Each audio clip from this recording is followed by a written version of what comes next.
ఒక్కసారి కొమ్మూరి గోల్డ్ కి కాల్ చేయండి. తాకట్లో ఉన్న మీ బంగారాన్ని విడిపించి మార్కెట్ ప్రైస్ కి వాళ్ళు కొనుక్కుని మిగతా డబ్బులు మీకు ఇచ్చేస్తారు.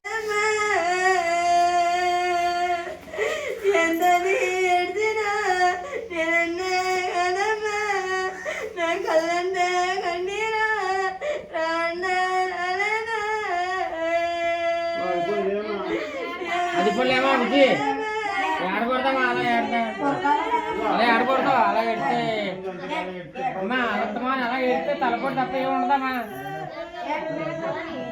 అలా ఆడకూడదు అత్తమా అదే అదే పని ఆడకూడదు. వెల్కమ్ టు మన టీవీ ఉన్నది మన కోసం. నేను మీ జర్నలిస్ట్ మనోజ్. సిహెచ్ అగ్రహారంలో జాహ్నవి కిడ్నాప్ అయిన ప్లేస్లో ఉన్నాం మనం ప్రజెంట్. సో వాళ్ళతో మాట్లాడదాం, అసలు ఏం జరిగింది ఏంటో తెలుసుకుందాం. నమస్కారం అమ్మా.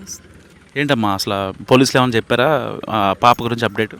ఇంకా ఏం చెప్పలేదు సార్, వాళ్ళ ప్రయత్నం వాళ్ళు చేస్తున్నారు. చుట్టుపక్కల ఏరియా మొత్తం తిరుగుతున్నారు, మొత్తం ఎక్కడెక్కడ ఉన్నదంతా ఎంక్వైరీ చేస్తున్నారు. ఓకే, లాస్ట్ సీసీటీవీ ఫుటేజ్ ఈ దారిలో వెళ్ళింది కదా పాప? సీసీ ఫుటేజ్లో ఉన్నది అయితే అలా వెళ్ళింది సార్. పాప ఫస్ట్ శనివారం ఉదయం మొత్తం అందరం కలిసి ఉన్నాం సార్. వాళ్ళ నాన్నకి తోటలో గుమిస్తా గారు ఫోన్ చేస్తే వాటర్ బాటిల్ తీయంటే పట్టుకెళ్ళాడు సార్. పట్టుకెళ్ళేటప్పుడు పాప కూడా అక్కడి వరకు వెళ్తే మళ్ళీ రిటర్న్ వచ్చి పాపని ఎత్తుకొని తీసుకెళ్ళిపోయాడు సార్. మళ్ళీ వాళ్ళు రిటర్న్ వచ్చే టైంకి నేను ఈ అమ్మాయికి స్నానం చేపిస్తున్నాను సార్. స్నానం చేయించేటప్పుడు ఇక్కడ బండి మీద వచ్చి దింపేసి నాకు అప్పచెప్పాడు సార్. పక్కన నుంచోబెట్టాడు. పాపను చూడు తోటలో పని ఉంది వెళ్తానన్నాడు. అంటే వెళ్ళిపోయాడు సార్. నేను ఇంకా టైంలో స్నానం చేయించేసి పాపని సీసీ ఫోటోలో మీరు చూసుంటారు చేతితో పట్టుకున్నాను సార్. ఆయన ఈ అమ్మాయి ఎప్పుడు ఏడ్చింది, ఆ అమ్మాయి ఎప్పుడు ఏడ్చింది సార్. రమ్మంటే రాలేదు, ఏడ్చింది సార్. ఏడితే అని వెళ్ళి ఎక్కడే కదా ఆడుకుంటుంది. ఆ అమ్మాయి ఎప్పుడు ఎక్కడే ఆడుకుంటుంది సార్, బయటకు వెళ్ళే ఛాన్స్ లేదు. లేదంటే వాళ్ళ నాన్న ఎక్కడైనా దగ్గరలో ఉంటే వెళ్ళిపోతుంది సార్. చూస్తే ఇంకెక్కడే కదా ఆడుకుంటుంది అన్న ఒక ఉద్దేశంతో నేను ఈ అమ్మాయిని తీసుకుని లోనికి వెళ్ళిపోయాను. అంటే పాపకి మీకు మహా అయితే ఒక 15-20 మీటర్ల డిస్టెన్స్ అంతే? అంతే లేదు సార్, బయటనే కదా ఆడుకుంటుందని నేను లోనికి వెళ్ళి తినకి ఫీడ్ చేసి తిన్న బట్టలు అట్టి వేసి లోనికి వెళ్ళాను సార్. మళ్ళీ బయటకు వచ్చి చూస్తే పాప లేదు. లేదంటే ఎక్కడే ఆడుకుంటుంది, ఎక్కడెక్కడన్నా ఆడుకుంటుంది, లేదంటే వాళ్ళ నాన్న దగ్గర ఉందన్న ఒక ఆలోచనతో మళ్ళీ చూసి లోనికి వెళ్ళిపోయింది సార్. లోనికి వెళ్ళిపోతే ఒక కొంచెం గ్యాప్ అంటే టైం అయితే ఎగ్జాక్ట్గా నాకు తెలియదు, కొంచెం గ్యాప్లో కూర్చున్నాను. కొన్నంటే ఒక ఆయన అక్కడ మా అమ్మాయిని కుక్కని చూసాడంట సార్. చూసిన తర్వాత ఆ అమ్మాయి దగ్గరికి వెళ్తే కుక్క అరిసిందంట. ఎన్ని రోజుల తర్వాత పాప? ఆ రోజే శనివారం అప్పుడే మిస్ అయిన అరగంట కూడా పట్టదు సార్, పావు గంట. ఎక్కడ చూసారంట? అక్కడ సార్ ఆ కొండ చివరి, ఆ కొండ ఈ పావుమెల దాటకు సంబంధించింది ఆ వారం సార్. అతను అక్కడ ఏం చేస్తున్నాడు అప్పుడు? ఏమో సార్ ఏం చేస్తున్నారు అన్నది మనకు తెలియదు. కొంతమంది మీకు తెలిసిన అతను? నాకైతే తెలుసు సార్. మీ ఆయనకి తెలుసు అంత సార్. ఎలాగని కుక్క వెళ్ళనివ్వకపోతే ఊళ్ళోకి వెళ్ళి వేరొక అబ్బాయితో చెప్తే ఆ అబ్బాయిని ఎదుక్కుంటూ వచ్చి నాతో చెప్పాడు సార్, మీ పాప ఏదని అడిగాడు సార్. పాప లేదని వాళ్ళ నాన్న దగ్గర ఉందని చెప్పాను సార్. ఒకసారి ఫోన్ చేసి కనుక్కోండి, లేదని నువ్వు చెయ్యి బ్యాలెన్స్ లేదని చెప్తే వాళ్ళ ఫోన్తోనే చేసిన తర్వాత లేదా వాళ్ళ అమ్మ దగ్గర ఉందని మా ఆయనగారు అన్నారు సార్. అన్న తర్వాత నా దగ్గర ఉందని తను అనుకున్నాడు, తన దగ్గర ఉందని నేను అనుకున్నాను. లేదనేసరికి తను కూడా అక్కడ షెడ్ ఉంది కదా సార్, ఆ టైం ఫోన్ చేసే టైంకి అక్కడ ఉన్నాడు సార్. వెంటనే వచ్చేసి నెదకడం స్టార్ట్, ఈ అమ్మాయిని ఉయ్యాలు వేసి నెదకడం స్టార్ట్ చేసింది సార్. ఎక్కడా కనిపించలేదు. వెంటనే బోరుబావిలో ఒకవేళ ఎక్కడైనా ఉండిపోయింది సోషల్ మీడియాలో చూస్తున్నాం, వెళ్ళి చూసాను సార్. యాస్టీస్గా ఎలా ఉన్నాయి, ఇదివరకు ఎలా ఉన్నాయో అలాగ ఉన్నాయి సార్. మేమేమనుకున్నామంటే ఎక్కడైనా తిరిగిన దాని మీద ఏడ్చి ఎక్కడైనా నిద్రైపోయిందో లేదా కొలు తిరిగి పడిపోయిందో అని నెతకడం స్టార్ట్ చేసింది. మధ్యాహ్నం వర్షం వచ్చింది సార్, చాలాసేపు వచ్చింది. అయినా కూడా వర్షాన్ని కూడా నెతుకాం, ఊళ్ళో వాళ్ళు కూడా వచ్చారు నెతికారు. అయినా సరే కనిపించలేదు సార్. కనిపించకపోవడంతో ఇంకా నైట్ అయిపోయింది సార్. నైట్ అయిపోతే డిపార్ట్మెంట్కి చెప్తే వెంటనే రెస్పాన్స్ ఇచ్చారు సార్. రెస్పాన్స్ ఇచ్చిన తర్వాత అప్పుడు డ్రోన్లని పోలీస్ డాగ్లని వెంటనే ఓకే. పాప తప్పింది 11:30 11:50 నా దగ్గర దింపాడు సార్ మా ఆయన గారు. మళ్ళీ వాళ్ళు వచ్చి చెప్పే టైం 12:20 సార్. 12:20 మ్యాక్సిమం ఈ గ్యాప్లో 30 నుంచి 35 నిమిషాల్లో జరిగిపోయింది సార్ ఇదంతా. మరి ఏం జరిగింది ఏంటన్నది ఇప్పటికీ కూడా తెలియలేదు. కాదు ఆ పాప కనపడింది అని అక్కడ కనపడిందని చెప్పాడు కదా, మరి ఆ అబ్బాయికి తెలియదా? అంటే ఈ అమ్మాయి అంత దూరంలో ఉంది కదా, అంటే అడవిలో ఉంది, పక్కన మీ అమ్మ నాన్న ఎవరు లేరు, అతను తీసుకొద్దామని అనుకోలేదా? పాప దగ్గరికి వెళ్తే కుక్క అరిసింది అన్నాడండి సార్. కుక్క అరిసింది వెళ్ళం లేదు అని అన్నాడండి సార్. మరి అక్కడ వరకు అయితే పాప వెళ్ళడానికి పాప అంతటా అదే కదా. ఇక్కడ నుంచి అక్కడికి వెళ్ళదు ఎప్పుడు కూడా, ఎప్పుడు పాప వెళ్ళలేదు. అక్కడ దాకా ఇంకా డిసప్పియర్ కదా. అలాగ మరి ఎక్కడి నుంచి అంత దూరం వెళ్ళిపోయిందంటే మనం నమ్మలేము, కొంచెం నమ్మడానికి ఇబ్బంది. మరి అలాగని వాళ్ళు చూసింది ఎంతవరకు రైటో ఎంతవరకు రాంగో మనం చూడలేదు కాబట్టి మనం అనడానికి సరిపోలేము సార్.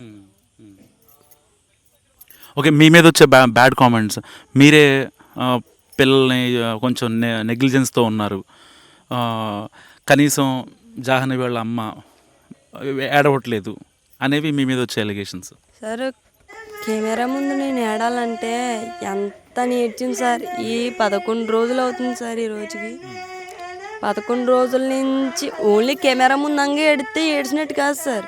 సార్ మీరు వెళ్ళిపోయాక నా సిచ్యువేషన్ ఏంటి, నా పరిస్థితి ఏంటని ఒక్కరోజు ఇక్కడ ఉండి చూడండి సార్. నేను ఏం చేస్తున్నాను ఏంటన్నది ఏడాలంటే ఎంత ఏడ్చానో నాకు తెలుసు సార్. కెమెరా ముందు ఏడకపోతే నేను ఏడలేనట్టు కదా సార్. కళ్ళల్లో వాటర్ కూడా రావట్లేదు. మీతో మనసులో బాధ ఉంది. ఆ బాధని ఎలా చూపించాలో ఎవరితో చెప్పాలో కూడా, ఎవరితో చెప్తే పాపను ఎవరైనా తీసుకొస్తారా అన్న అస్సలు అర్థం కావలేదు సార్. నేను ఏడుద్దామన్నా కళ్ళ నీళ్ళు రావట్లేదు. గుండు బరువు అయిపోయింది సార్. ఎలా అంటే ఏదైనా జరుగుతుందా, హార్ట్కి ఏమైనా పట్టేసినట్టు అయిపోతుంది సార్ హార్ట్. అలాంటి సిచ్యువేషన్లో కూడా బ్యాడ్ గవర్నమెంట్లో తల్లి ఏదో చేసేసింది, తల్లి ఆడట్లేదు, తల్లి నిర్లక్ష్యం వల్ల. అంటే నిర్లక్ష్యం ఏమో సార్, రోజు ఉదయం లేస్తే సాయంత్రం పడుకునేంత వరకు జరిగేది అదే. అక్కడే ఆడుకుంటుంది, ఇక్కడికి వస్తుంది, ఇంతవరకు ఆడుకుంటుంది, మళ్ళీ అలా వెళ్తుంది, అక్కడ ఈ చుట్టుపక్కలే ఆడుకుంటుంది సార్. ఎప్పట్లానే ఆడుకుంటుంది కదా అనుకున్నాను, కానీ ఎంతవరకు జరుగుతుందని ఎవరైనా ముందే ఊహించుకోలేరు కదా సార్. అసలు ఎప్పుడైనా పాప అంటే మీకు ఒంటరిగా వదిలిపెట్టి లేదు సార్, ఇక్కడ వరకు వస్తుంది అంతే సార్. అదైనా కుక్కతో ఆడుకుంటుంది సార్, లేదంటే ఒక్కరితే రాదు. ఇక ఊళ్ళో వాళ్ళ పిల్లలతో కానీ ఆడుకోవటం కానీ లేరు సార్ ఈ చుట్టుపక్కల. పోనీ ఎవరైనా మనకు అనుమానంగా కనిపించినా, ఎవరైనా ఏమైనా జంతువులు వచ్చినా మనకి ఎంతో కొంత భయం ఉంటుంది సార్. రోజు జరిగేది అదే, అక్కడే ఆడుకుంటుంది. ఎక్కువ పిల్లలు చెట్టు కిందే ఆడుకుంటుంది సార్. ఆ పిల్లకి ఏదైనా పెట్టినా, ఫుడ్ ఏమైనా పెట్టినా, పాపలు ఏమైనా పెట్టినా ఇక్కడికే తెచ్చి ఆడుకుంటుంది సార్. ఇక్కడికే తెచ్చి తింటుంది. ఈ పిల్లకి కలిపిన పాలు చెట్టు కింద తెచ్చేసి చెట్టు మొదలను కూర్చొని అది ఈ చుట్టుపక్కల ఎక్కడన్నా కూర్చొని తాగేసి మళ్ళీ డబ్బా తెచ్చి నాకు ఇస్తుంది సార్, పాల డబ్బా. అలాంటిది రోజు అదిగా జరుగుతుంది అనుకున్నాను, కానీ ఇంతవరకు వస్తుంది అని అనుకోలేదు సార్. ఒకవేళ వాళ్ళు కామెంట్స్ ఎవరైతే పెడుతున్నారో బెడ్ కామెంట్స్, వాళ్ళన్న దాని మీద ఆలోచిస్తే మేము ఏదైనా చేసేసుకుంటే ఇలా ఉంటే పాటికి మేము ఎంత ఇన్వెస్టిగేషన్లో వెంటనే పోలీస్ డాగులు వచ్చాయి, కెమెరాలు వచ్చాయి, వెంటనే మేము తెలిసిపోతాం కదా సార్. మాకు భయం ఉంటుంది కదా. ఏది రాష్ట్ర వ్యాప్తంగా తిరుగుతుంది మా కేసు. ఇంత గాలింపులో మా నుండి ఇంత క్లూ అన్న దొరుకుతుంది సార్, దొరుకుతుంది కదా సార్. మరి అలాంటిది కామెంట్లు పెట్టేవాళ్ళు వాళ్ళు ఆలోచించుకోవాలి సార్. వాళ్ళని ఎందుకు బాధ పెట్టడం, వాళ్ళని ఎందుకు ఇబ్బంది పెట్టడం, వాళ్ళకే వాళ్ళే ఆలోచించుకోవాలి సార్. ఏంటి ఎలా వచ్చి వాళ్ళు ఉంటే మా దగ్గరకు వచ్చి మా పాప ఏంటి అలా జరిగిందని తెలుసుకొని కామెంట్లు పెడితే బాగుంటుంది. కష్టాలు ఉన్న వాళ్ళకి కొంచెం సహాయం చేసేలా ఉండాలి తప్ప ఒక మాట అని దెప్పడం నా నిర్లక్ష్యమే అనుకోవచ్చు. ఇది వరకు పాప మమ్మల్ని వదిలేసి వెళ్ళిపోవడం కానీ, మమ్మల్ని మిస్ అవ్వడం కానీ జరిగితే నిజంగా నా నిర్లక్ష్యమే. ఎప్పుడు జరిగింది ఇదే, బాగా కావాలని కన్న తల్లి వదిలేసింది అని అనుకోవచ్చు. ఇది వరకు కుక్కలు, నక్కలు, పందులు, అలా మనుషులు రావడం అలాంటివి ఏం జరగలేదు సార్. ఉదయం లేచినంత వరకు సాయంత్రం పడుకునేంత వరకు అక్కడే ఆడుకుంటుంది. ఎప్పట్లానే ఆడుకుంటుంది అనుకున్నాను, కానీ ఇంతవరకు జరుగుతుందని నేను అనుకోలేదు సార్. ఇందాక మీ అత్తగారితో మాట్లాడినప్పుడు ఇదే తోటలో మీరు 24 ఏళ్ళుగా ఉంటున్నారని చెప్తున్నారు కదా.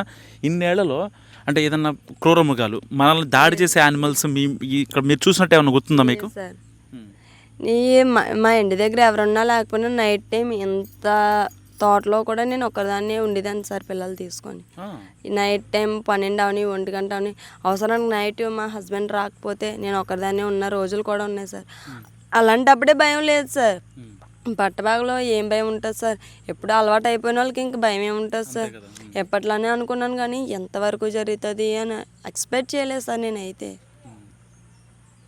ఓకే, అంటే మీరేమనుకుంటున్నారు అసలు? ఇప్పుడు మీ పాప కిడ్నాప్ అయింది, సో కొద్ది రోజులు బట్టి దర్యాప్తు జరుగుతుంది, డ్రోన్ కెమెరాలని స్నిఫర్ డాగ్స్ని అన్నీ మొత్తం రెస్క్యూ చేశారు, అడవిలో లేదని ఫిక్స్ అయిపోయింది. ఎందుకంటే అనకూడదు, ఒకవేళ ఏదైనా జరగరాంది జరిగితే మీకు స్మెల్ వచ్చింది ఈజీగా, ఎందుకంటే ఇక్కడ అంత డిస్టర్బెన్స్ ఏమి ఉండదు, ఫ్రెష్ కూడా ఎయిర్ కూడా చాలా ఫ్రెష్గా ఉంటుంది. సో ఇలాంటి నేపథ్యంలో ఎవరి మీద అనుమానం ఉందా? అనుమానం అయితే ఎవరి మీద లేదు సార్. ఫస్ట్ స్టార్టింగ్లో అనుకునే వాళ్ళమి ఏదైనా అలా ఏడ్చుకుంటూ కొండలంట దారి తెలియక వెళ్ళిపోయిందేమో అని అనుకున్నాం సార్. అనుకున్నట్టుగానే డిపార్ట్మెంట్కి చెప్తే 4-5 రోజుల వరకు ఇప్పటి వరకు అలా చెక్ చేస్తూనే ఉన్నారు. లేదమ్మా పాప కొండల మీద ఉండే ఛాన్స్ లేదు, కొండ మీద ఉండే పాటికి తనకి ఏదో అయిపోద్ది, స్మెల్ అన్నా వస్తుంది, లేదంటే ఆచూకీ అన్నా తెలుస్తుంది అన్నది కొంచెం చెప్పడంతో మేము కొండలో లేదని కొంచెం ఫిక్స్ అయ్యాం సార్. ఇదే ఎవరైనా తీసుకెళ్ళి ఉంటారు అని అనుమానం సార్, కానీ ఎవరు ఏంటన్నది మాకు అనుమానం లేదు సార్. ఇదివరకు గొడవలు మా చుట్టుపక్కల ఏరియాలతో గొడవలు కానీ నాకు కానీ మా హస్బెండ్ కానీ గొడవలు లేవు సార్. మరి ఎవరు చేశారు అనేది మాకు తెలియలేదు సార్. అంటే నువ్వు రీసెంట్గా వచ్చావు కదా, పెళ్ళైన తర్వాత వచ్చావు, ఇంతకుముందు అంటే నీకు పెళ్ళైన తర్వాత పిల్లలు పుట్టిన తర్వాత జాహ్నవి పుట్టిన తర్వాత కావచ్చు, సో ఎవరన్నా మీ ఇంటికి వచ్చి అరవటం కానీ తిట్టడం కానీ మీ అత్తగారితో గొడవ పట్టడం, మీ ఆయనతో ఏదన్నా గొడవ లాంటివి ఏం లేవా? గొడవలు ఏమి లేదు సార్. గొడవలు అంటే ఇది వరకు కారు గొడవ జనవరిలో నేను చాలా టీవీలో చాలా చెప్పాను, చాలామందికి చెప్పాను. జనవరిలో గొడవలు జరిగాయి, చిన్న కార్ ఇష్యూ జరిగింది, అది ఒకటే జరిగింది సార్. మా తెలిసినంత వరకు, ఇంకా తెలిసినా తెలియకపోయినా మా హస్బెండ్కి ఏం జరిగింది చిన్న జరిగిందో నాతో చెప్తాడు సార్. ఇంకా మాకు జరిగింది ఇద్దరికి జరిగిందంటే ఆ కారు గొడవ ఒకటే సార్. ఇంకా వాళ్ళ మీద కూడా చెప్పాను సార్. వాళ్ళ అటు సైడ్ నుంచి కూడా ఇన్వెస్టిగేషన్ మొదలెడుతున్నారు, కానీ ఆచూకీ తెలియలేదు. ఇంకా గొడవలు అంటూ అనుమానాలు అంటూ ఎవరి మీద లేవు సార్. ఎవరైనా కావాలని చేశారో బయట వాళ్ళు చేశారో ఎవరు చేశారో తెలియలేదు సార్. ఇటు ఏరియాలో జీడి తోటలు ఎక్కువ కదా, సో జీడి పిక్కలు ఎరుకునే వాళ్ళు వచ్చిన రోజునే సరిగ్గా, ఎందుకంటే ఇన్ని రోజులు బట్టి వాళ్ళు రాలేదు, సో వాళ్ళు వచ్చిన రోజే జాహ్నవి మిస్ అయింది. సో అంటే వాళ్ళు ఎవరన్నా కావాలని వాంటెడ్గా ఒకే పాప ఉన్నాయి, కానీ ఎవరెవరు వస్తారో ఎవరు రారో తెలియదు సార్. అంటే ఎక్కడి నుంచో ఏరుకునే వాళ్ళు వస్తారు కదా, బయట చిన్న చిన్న ఊర్ల నుంచి తండాల నుంచి వాళ్ళు వస్తారు కదా, వాళ్ళు ఏమన్నా కిడ్నాప్ చేసే అవకాశం ఉందనుకోవచ్చా? అంటే ఎందుకంటే మీ ఫ్యామిలీతో మీకు ఊళ్ళోకి ఎలాంటి గొడవలు లేవంటున్నారు కాబట్టి ఎవరన్నా అంటే పాప చూడటానికి బాగుంది, సో చిన్నపిల్ల ఏమో సార్, నాకు అంత అనుమానం పడ్డానికి మనం ఆలోచించుకోవడానికి లేదు సార్. మనం అనేలేం కదా, ఇక్కడి నుంచి అక్కడ వరకు ఎలా వెళ్ళిపోయింది, ఒకవేళ వెళ్ళిపోతే ఏమైంది అన్న ఆలోచన తప్ప అలాగని జీడి తోటలో జీడి పిక్కలో ఏరుకోవడానికి వచ్చిన వాళ్ళు తోటలోకి ఎప్పుడూ రాలేదు సార్. ఇంతమంది జీడి తోటలు ఉన్నాయి కానీ ఎప్పుడు తోటలంటే రావడం చేయడం లేదు సార్. మరి ఏం జరిగిందన్నది తెలియలేదు సార్. మీరేమవుతారమ్మా ఆ అమ్మాయికి? మేనత్ అవుతారు. ఓకే, అంటే ఏంటి అసలు మీరేం అబ్జర్వ్ చేశారు ఇన్ని రోజులుగా 9 రోజులుగా? పాప దొరుకుతుందని అనుకున్నాం సార్ ఇప్పటి వరకును. పాప ఏక్యూ కూడా దొరకలేదు సార్. ఓకే, అంటే చాలామంది మీ ఫ్యామిలీ పైన మీరే నెగ్లిజెన్స్ అని చెప్పి మాట్లాడుతున్నారు. కామెంట్లు మాత్రం చాలా దారుణంగా పెడుతున్నారు సార్. వాళ్ళకి నచ్చినట్టు వాళ్ళు పెడుతున్నారు. అదే తండ్రి చేసుకుంటే ఇంతవరకు బాధపడరు ఏడరు కదా సార్. ఫ్యామిలీతో పాటు ఇక్కడ ఎలా ఉన్నది, ఎవరు తీసుకెళ్ళిపోయారు, ఎలా జరిగింది అన్నది మాకు తెలుసు సార్.